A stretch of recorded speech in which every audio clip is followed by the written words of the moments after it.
You have a choice about what the next 18 months and the next 18 years look like. That's how Justin Trudeau wants Canadians to see this election, and so a platform designed to draw contrasts with his main rival. What Erin O'Toole is doing is not leadership.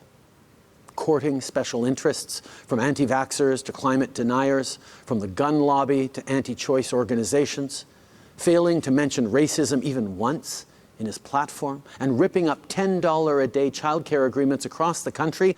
The spine of that argument already announced Liberal policies on vaccine mandates, climate change, $10 childcare, and new policies on guns and abortion.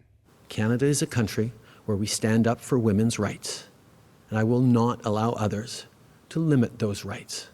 Trudeau is promising to revoke charitable status for anti-abortion organizations and new regulations to make abortions more available. On guns, making it mandatory that all assault rifles be destroyed or disabled, with $1 billion for provinces to ban handguns. Wedge issues that target Conservatives. Mr. Trudeau called the election and just recycled some promises he's already failed to deliver on from the previous election. But the Liberals aren't just targeting their right flank. There's a tough opponent on the left. What we have in this election is a choice with Justin Trudeau, who continues to prioritize the super rich, and that hurts you. That hurts people. Or you can choose New Democrats who are going to fight for you. The Liberal rebuttal, a tax hike on big banks and insurance companies, and a minimum income tax for high-income earners. There's also billions to make it easier to buy a home, get a doctor, and fight climate change. It is responsible, it is prudent, and it is fully transparent.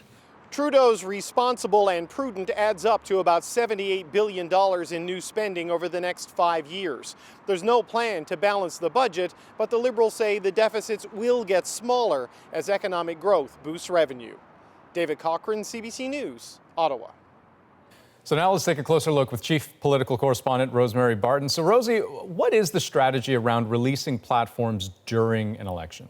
Andrew, there's certainly no rules about it. The Conservatives and the NDP did it really early on. They had to make up ground. They had the most to gain, frankly, from starting to explain early on what their vision for the country was. A platform also gives candidates something to talk about, frankly, when they're out campaigning. The Liberals waited for a couple of reasons. First of all, they already have a record to run on, and they also weren't convinced that Canadians were paying attention in these first couple of weeks of the campaign. As you heard there from David, their platform is also fully costed. Now, that may expose them to increased criticism about some of their choices there. But from a strategic point of view, this now allows the Liberals to point to the Conservatives and the NDP and their platforms that are not yet costed. And now it becomes a conversation about who can actually afford what they are promising. Mm-hmm. And, you know, we talked about vaccine passports in Ontario earlier, and the Ontario Premier kind of weighed into the federal election, right? How might that play out?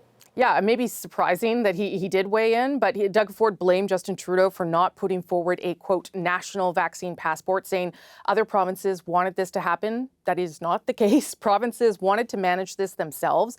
They have the data, and they've been in conversations with the federal government from the beginning about this. So as to what this means, Doug Ford's foray into the campaign, the Premier has pretty much said exactly what Liberals want him to say. First, he's finally agreed to a vaccine passport, and then picked a fight with the Liberals as a Conservative Premier. So the Liberals can now try and use this issue again of vaccine passports and mandatory vaccinations even more as a wedge against Erin O'Toole, who encourages vaccination but doesn't want it to be mandatory.